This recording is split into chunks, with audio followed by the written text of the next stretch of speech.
Your team is global. Your payment should be too. Pay straight from your existing bank account or debit card. No new wallet, no complicated setup. Verify your business once, and you're set. Paying your global team shouldn't feel like a job. That's Remitly Business. Sign up at remitly.com/small business month. Remitly Incorporated is licensed as a money transmitter by the New York State Department of Financial Services and in Puerto Rico TM-143, a foreign transmittal agency in Massachusetts and a currency transmitter in Rhode Island. NMLS number 1028236.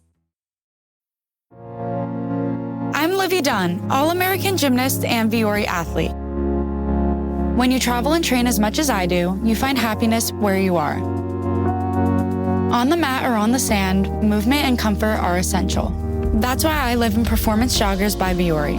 Made from DreamNet fabric that's made of 89% recycled materials, effortlessly soft and made to move as much as I do. My happiness starts here, in the softest joggers on the planet. Get 20% off your first purchase at viore.com/Livy. That's VUORI.com/LIVVY. Exclusions apply. Not only will you receive 20% off your first purchase, but enjoy free shipping on U.S. orders over $75 and free returns. Go to viore.com/Livy and discover the full versatility of Viore clothing. Exclusions apply. Visit the website for full terms and conditions. How does a 50 rupee UPI transaction at some random toll booth outside Kolkata connect to an Iranian drone strike in Oman? Right, it sounds totally unrelated. Exactly. And then how does that connect to the compromised futures of 22 lakh medical students here in India? Welcome to the Deep Dive. Glad to be here. Our mission today is to take a really dense stack of news updates from May 12th, 2026, and kind of, map out the invisible machinery operating just beneath the headlines for you. We are going to unpack how global friction is just completely rewiring domestic reality. Yeah, and the through line today is basically structural stress. We are looking at this huge cascade of events. I mean, ranging from the U.S., Israel, and Iran war escalating to the complete overhaul of India's largest rural welfare program, and then obviously the political assassinations and power struggles in 3 major states. Okay, so let's unpack this. Our first headline today is the global oil shock.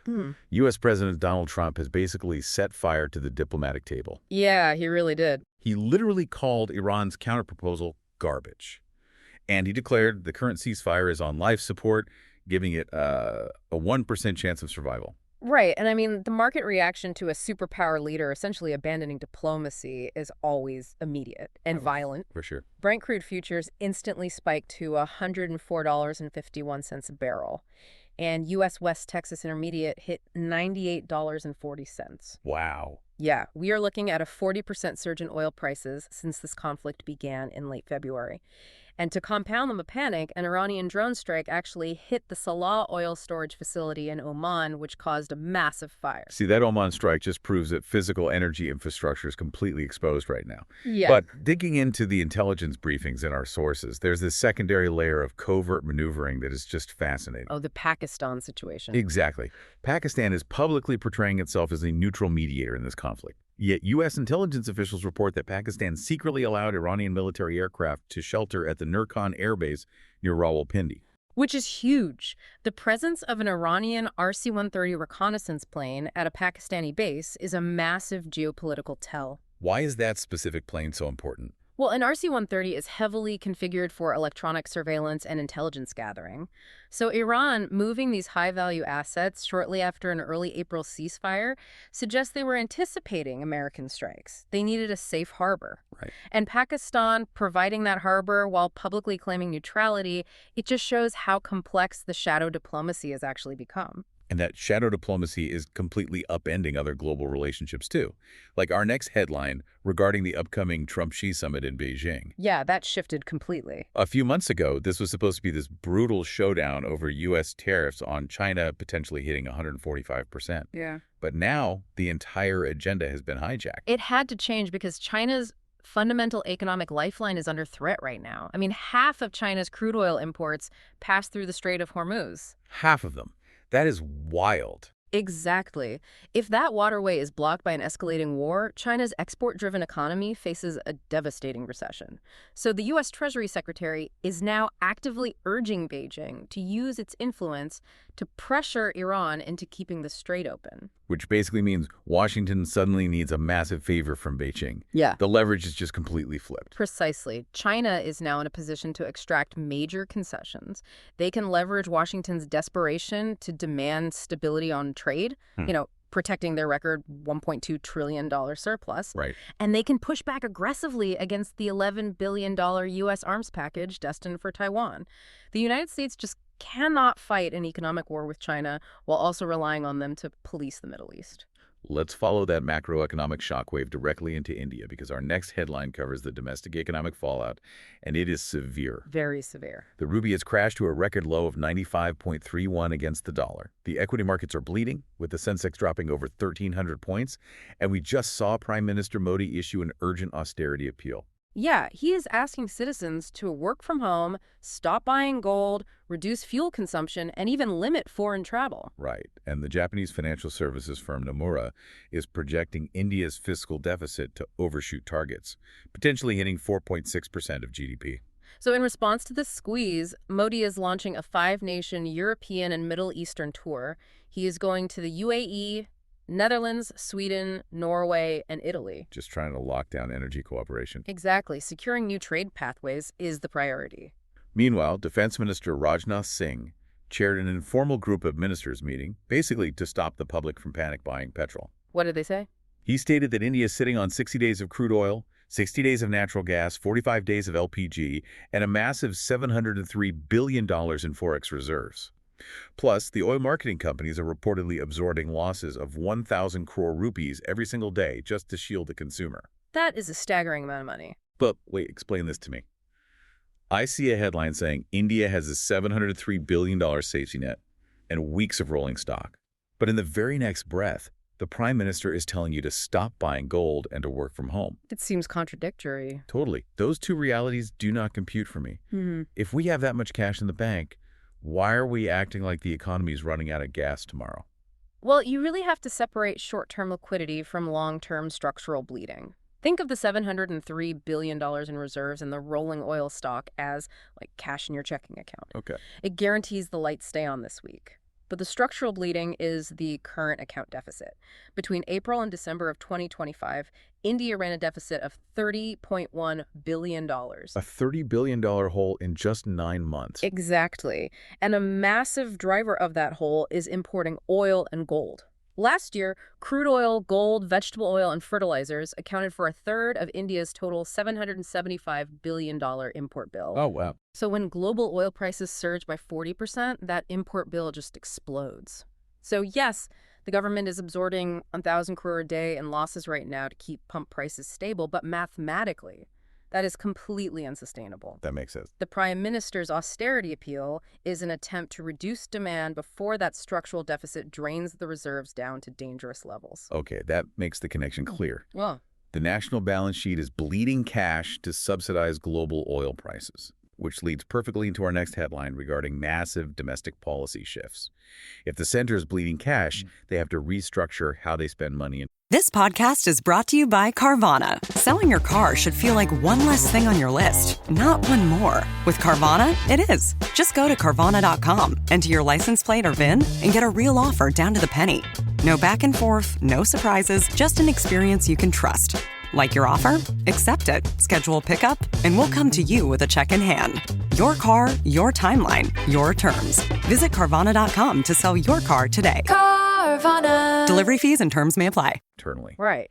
Let's look at the historic change happening on July 1st, 2026. Yeah, so the Mahatma Gandhi National Rural Employment Guarantee Act, or MGNREGA, is being formally repealed after over 2 decades. That is a massive shift. It is. It is being replaced by the Viksit Bharat Guarantee for Rozgar and Ajivika Mission Gramin, or the VBG-RAMG Act. Okay, so what actually changes for a laborer on July 1st? Because on paper, the new act increases the statutory employment guarantee from 100 days to 125 days per financial year. But there is a catch regarding who actually pays for those extra days. Of course. The fundamental funding mechanism is shifting. Under the old system, the wage bill was fully funded by the central government. The new act shifts the burden for most states to a 60.40 sharing pattern between the sender and the state. Interesting. It also abandons the old demand-driven model for a, quote, normative budget formula. And it allows states to declare a blackout period of up to 60 days during peak agricultural season. Wait, stop right there. Define a normative budget formula for me. How does that differ from a demand-driven model on the ground? Well, in a demand-driven model, if a rural worker asks for work, the government is legally obligated to provide it and fund it, regardless of the overall cost to the Treasury. A normative budget formula means the central government allocates a fixed capped budget based on, complex demographic and economic formulas.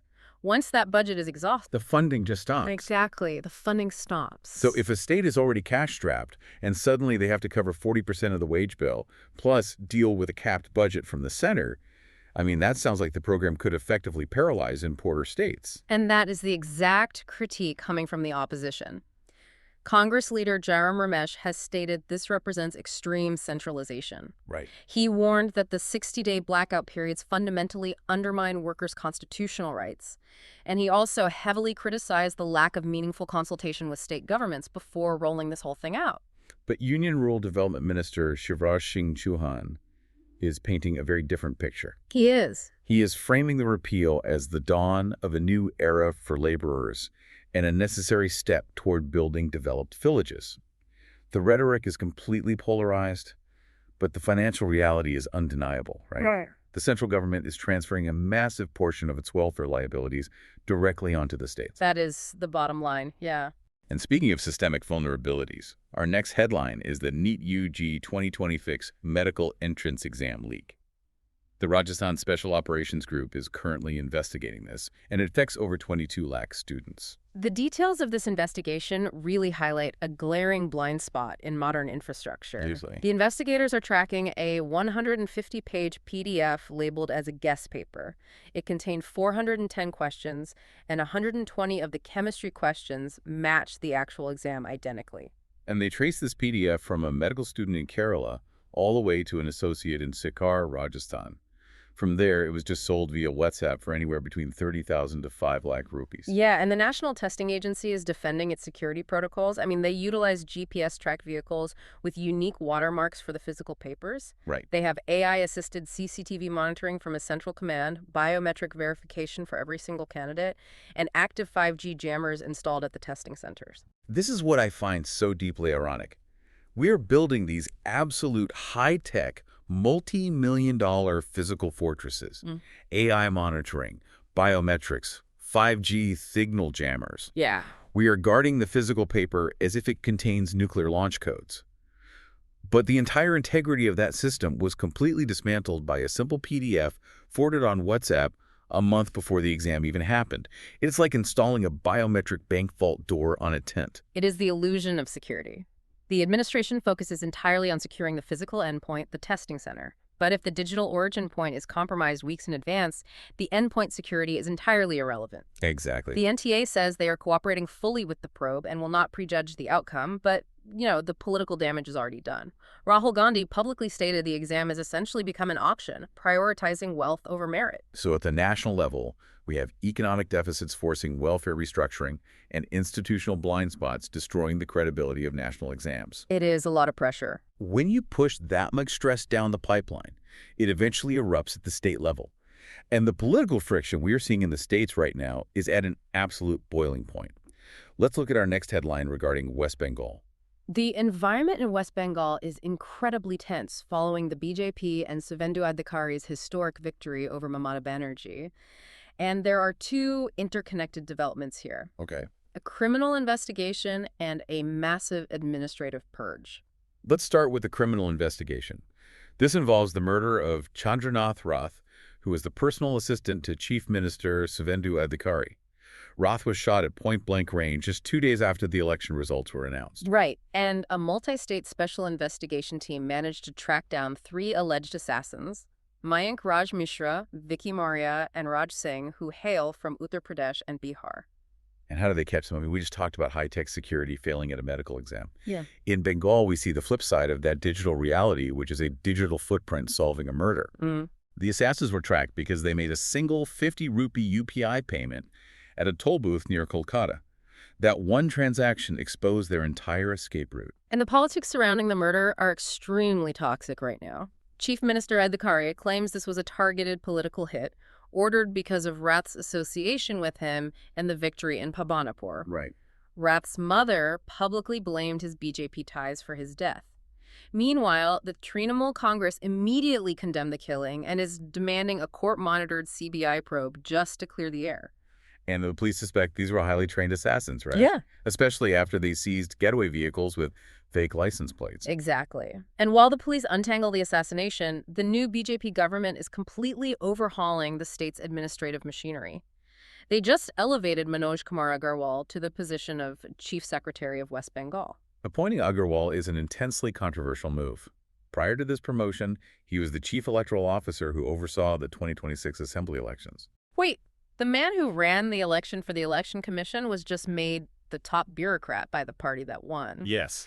That seems like a massive conflict of interest, especially considering that during his tenure, some 91 lakh voters were removed from the electoral roll. It does look bad.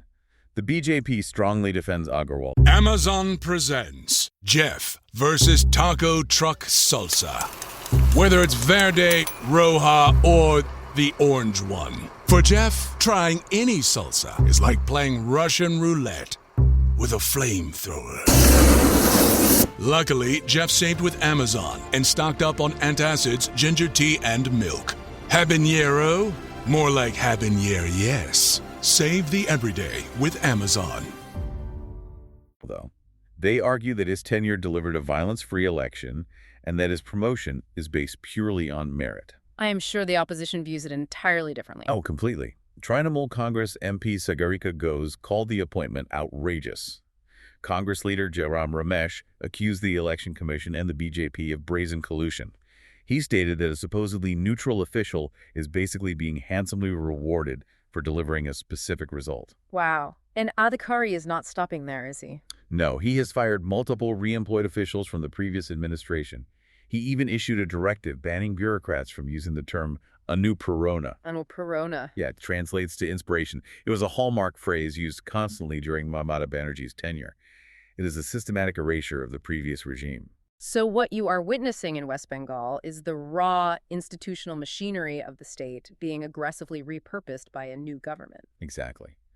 Now let's move to our next headline down in Kerala, where the chaos isn't between two parties, but entirely inside one.